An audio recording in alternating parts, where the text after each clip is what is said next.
So before I walk you around my car, I first need to tell you the backstory of how I even got my Spyder in the first place. It involves a movie, a wreck, and a lie. So, let me explain. The story goes all the way back to the fall of 1985 when I was a senior in high school and a movie was being filmed in my hometown. Any guesses what well-known silver screen flick would have been filmed in Indiana in 1985? Yep, that one. Because the basketball game scenes needed large crowds, all the local schools gave the students two choices for those 2 days of filming. 1, attend the filming, or 2, sit in study hall all day.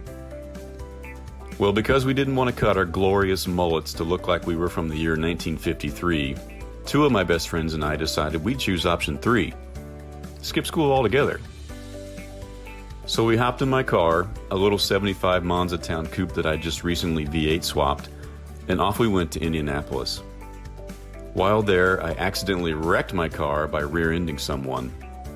Panicked, and knowing our parents had no idea that we'd skipped school, I called a tow truck company to pick us up and tow us the 30 miles back to a friend's house in my hometown.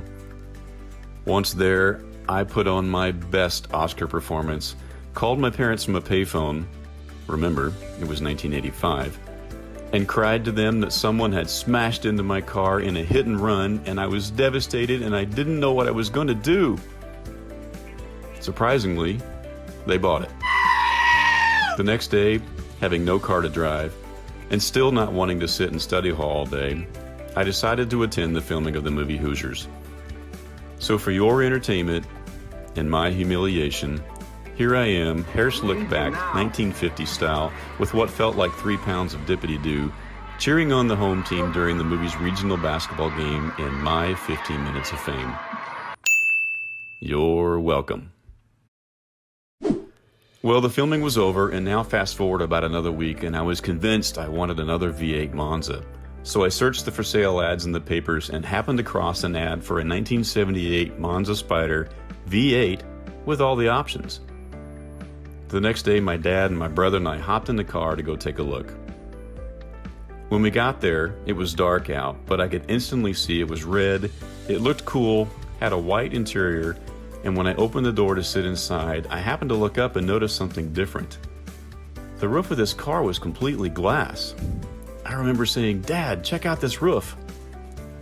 Well, I was in love.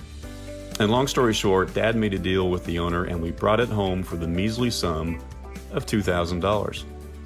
Remember, this car was only 7 years old at the time.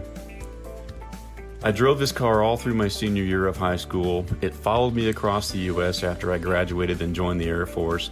And then it finally followed me home after I settled down, went to college, and eventually started a family. With kids and a busy life, I finally parked it just over 15 years ago. Now it's in dire need of restoration, having just over 170,000 miles on it, and having been outside for most of its life. And today, that restoration finally begins. Oh, and did my parents ever find out I lied to them? Well, you'll just have to watch a future episode to find out.